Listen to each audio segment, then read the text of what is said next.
Hello, everybody. My name. Fuck me! I'm not Markiplier!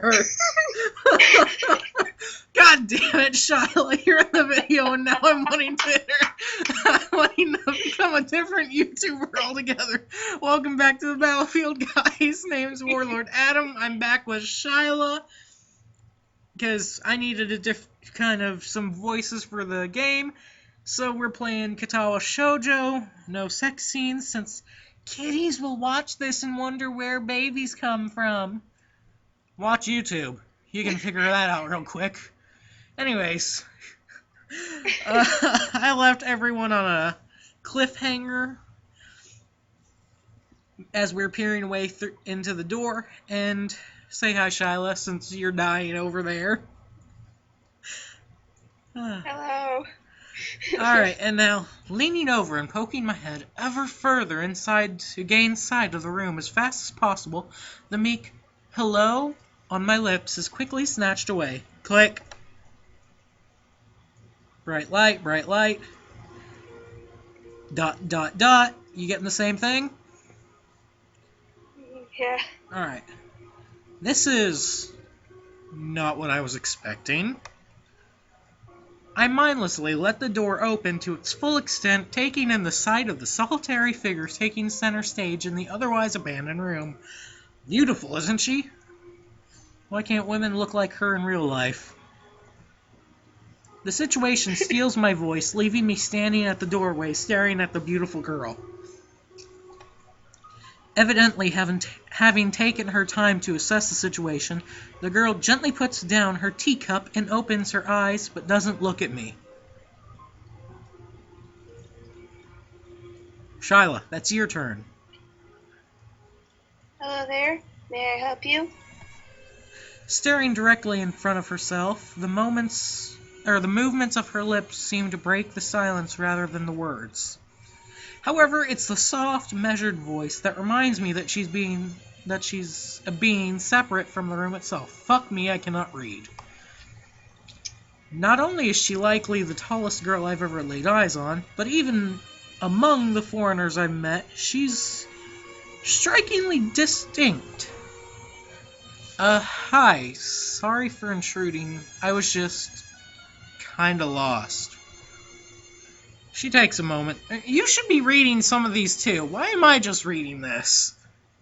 She takes a moment to formulate a response before speaking. Every action she takes feeling as if it's carefully choreographed beforehand. Fuck me, Care I didn't even... to take a seat? Unexpected, considering that I'm intruding upon her. Thanks. I didn't even start the damn timer. We're starting at 15 minutes. This'll be a short video, fuck it. Alright, and I slowly step towards another seat opposite of her, the girl resting the teacup and saucer on the wooden table in between. The way she doesn't track my movements with her head is telling, and the slight cloudiness to her eyes means she must be at least partially blind, like Kenji. Come to think of it, her voice doesn't have any detectable accent either. I guess she must be half Japanese. As I take my seat, her composure takes me slightly off guard. Her air of relaxed confidence makes the silent entirely comfortable. How does it make it comfortable at all? What the fuck is wrong with you? Silence is awkward, dude. The calming atmosphere is so very different from the student council office. I take it you're a new student to Yamaku. I think that's right. Yamaku. I've been calling it everything under the sun for the past since I've been recording, so don't complain. Yeah. I just transferred in yesterday. I get the distinct feeling my speech patterns don't match the formality of hers. As a big word by her restrained bow of greeting. One which I hasten to match before realizing the futility of the action. I'm Lily Satu. Pleased Sato. to meet you. Or Sato. She's Lily. Fuck it. She's just Lily. Hisao. Hisao Nikai. Bond. James Bond. Alright, this is a you thing. She gives a nod before gesturing roughly in a direction of her teacup. Would you care for a drink? Sure. As much as it pains me, I can't keep step with her formality in the proceedings. And yet you're still throwing out big words that I'm having problem pronouncing, you stupid game. Alright, this is you. She gives a kind nod, taking the request in stride. Again, you. Without another word, she steps off the chair and prepares a second cup of tea from a collection of supplies laid out along the shelf. A brushing here, a brushing there, her left hand often lightly touching the side of whichever container she's pouring into. It seems to be a process she has followed dozens of times before. As I lean sideways to see around her back, she seems to use her long, dainty fingers to measure the right amount of water in cups. I can do that, everyone, since I have a bit of Irish blood in me. You just don't. It's one thing to see the different disabilities the students in my class have, but it's quite another to see how everyone seems to adapt. Shizune and Misha have no problem working together to communicate to me, and Lily herself seems to have workarounds for problems I'd never thought of. While I feel slightly guilty about her doing the work, she seems pleased to be following the correct, quote-unquote, process of the offerer preparing the drink. So... Fuck me, you stupid TV! Ah, fuck you! It made a loud noise and scared my ass. Alright.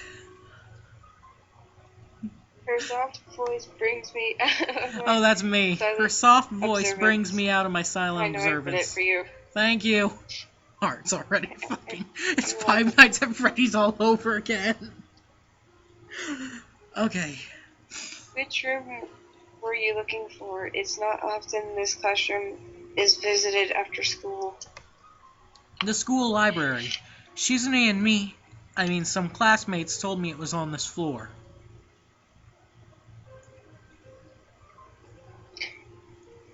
She finishes pouring water into the teacup as she nods, a small metallic tapping coming from the teacup, indicating it being stirred. I am aware of Miss Hakamichi. Hakamichi as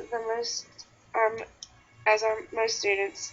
To be with them means you're in class 3-3, no?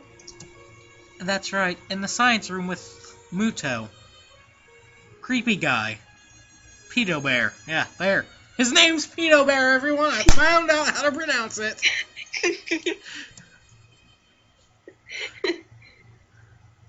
She gives a small giggle before setting down the teaspoon and slowly walking towards the table, teacup and saucer in hand. He's quite a character. I imagine you'll come to like him. Most do. Okay, that's me then. As she sets down the tea, I gently take it and have a sip. I'm really more of a coffee person, but this seems like a rather bad moment to bring it up. Nonetheless, the smell's quite nice. I hardly think it'd be hard to choke down. Thanks, Sato. It tastes really nice. She smiles and quickly waves her hand in front of her face. Lily, please, there is no need to be too formal. She says She this in says spite of her this in exceedingly spite of well-bred speech. One of us is going to read, and I'm taking it's mine. Okay? This is my line. You stay silent. Oh well. I guess I should try and ask her about herself, as it really does seem as if she's catering to me. So, which class are you from? I imagine it's one of the third-year classes. Correct. I'm in class 3-2, which is on the third floor, same as yours. It's taught by Miyagi. and Miyagi, and it is specifically for both blind and partially blind students. Mr. Miyagi. I see, said the blind man. Sorry. I feel like slapping myself for that faux pas. Looking at her face, though, she doesn't seem in the least bit put off by it. My, there's no need to change your speech on my account. Sure. Sorry, I guess I'm really showing my newness here. An environment like this would be a big change, so I can't fault you for it. While the same can't be said for everyone, many have come to terms with their conditions. How the fuck is Hisao supposed to come to terms with his? He has a weak heart. A category which would include her, it seems. All too ready to jump ship from this particular topic. Why was I about to say popular, you dumbass Adam? This isn't even a big word and I'm still having... fuck it. I something into another. Do you come here to drink tea often? It's a really nice place. Stop laughing. Thinking on it, this might be her version of a place behind my school that I like to have lunch at. I come here fairly often during lunchtimes. My duties as class representative don't leave enough time for an official club, so a friend and I use this room for having tea. Class representative, huh? Compared to Shizune, her mannerisms seem to be almost completely opposite. While Shizune's blunt and fiercely driven, Lily seems relaxed and calm, almost aloof. Aloof like a little cloud or a Pokemon. Come to think of it, she might be useful for a less biased view of the school's clubs. What kind of clubs are there to join?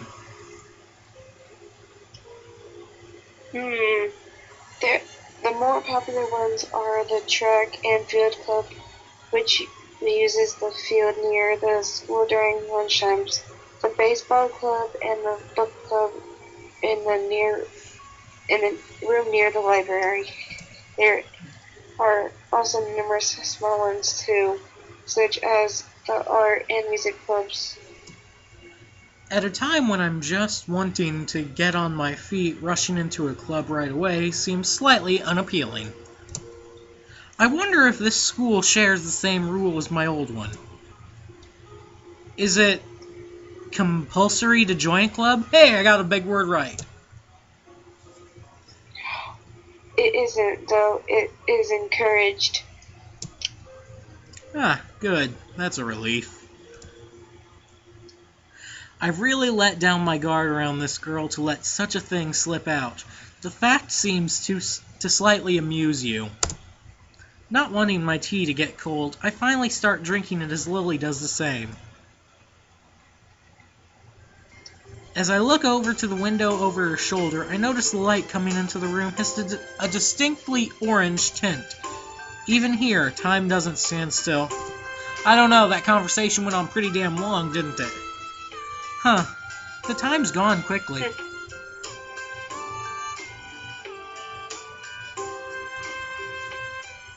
Sorry? Right, she's blind. Of course she can't see the damn sun setting. Hisao, you idiot. It just looks like the sun's starting to set. Damn it. Can you read for the next couple moments?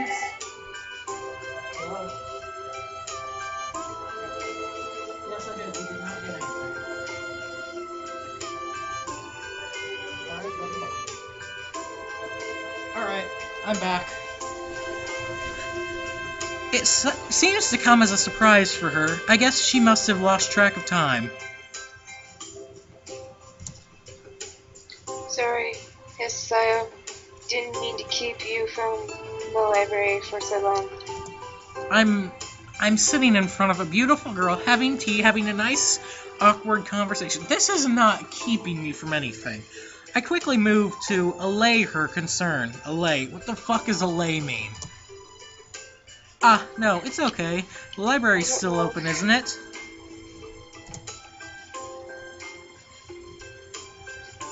She pauses and takes a moment to think on it.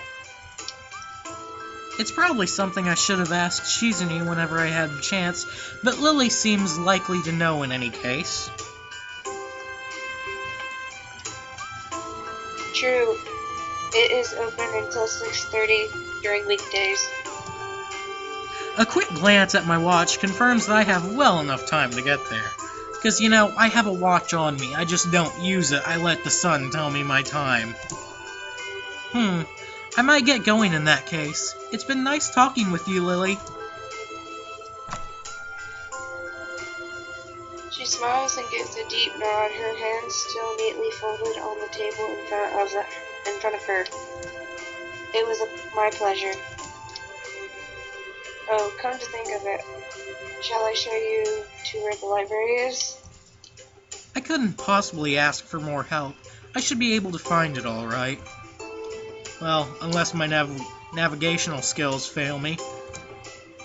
Which they seem to have a habit of doing lately.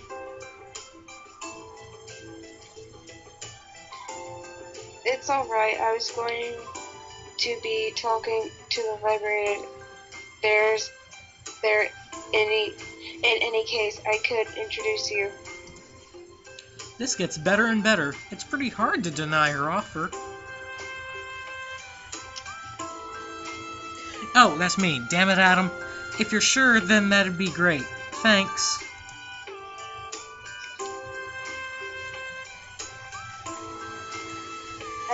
As she stands up to Oh, this one's me. I'm an idiot.